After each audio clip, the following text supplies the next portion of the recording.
Hello friends, আজ আবার তোমাদের সাথে একটা আনবক্সিং ভিডিও শেয়ার করবো। আর এটার মধ্যে যেটা আছে সেটা ফার্স্ট টাইম আমি অনলাইনে কিনলাম, কারণ এগুলো আমি প্রেফার করি যে ব্র্যান্ডেড দোকান সেখান থেকেই নেওয়ার। কিন্তু ফার্স্ট টাইম আমি অনলাইনে অর্ডার করেছি। আর এটা যে কালারটা আমি চুজ করেছি সেটা হচ্ছে আমার শাড়ির জরির সাথে বেসিক্যালি ম্যাচ করে। কারণ আমি যে শাড়িটা পরবো সেই শাড়িটা হচ্ছে একটা পিওর বেনারসি হেভি ওয়ার্কে, যেটা আমি বেনারস থেকে নিয়েছিলাম। একটা ইনভিটেশন আছে সেখানে পরবার জন্য এই জুতোটা আমার কেনা। তো আমি এটা ৮ নম্বর অর্ডার করেছি।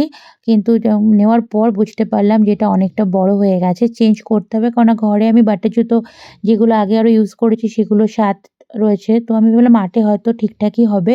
কিন্তু দেখলাম অনেকটা বড় হয়ে গেছে। তো আমি এটাকে সাথে সাথেই আ তোমার রিপ্লেস করে দিতে বলেছি। ৬ নম্বরটা আমি নেব। এখানে ৮ নম্বরটা তোমাদের সাথে শেয়ার করছি। ৬ নম্বরটাও তোমাদের সাথে শেয়ার করব। যেহেতু আমার শাড়িটা খুব ভারী এবং হেভি ওয়ার্কের, তো সেজন্য আমার দরকার ছিল একটু কমফোর্টেবল কম হিলের। তো সে হিসেবে বলব জুতোটা একদম ঠিকঠাক ছিল। কোনো রকম কোনো শু বাইটস হয়নি। আমি নতুন জুতো পরে এত হাঁটাহাঁটি করেছি, তো কোনো রকম কোনো শু বাইটস হয়নি। খুবই সফট এবং যে কালারটাও পুরো আমার শাড়ির সাথে ম্যাচ করে গেছিল। তো তোমরাও চাইলে নিতে পারো। Thank you.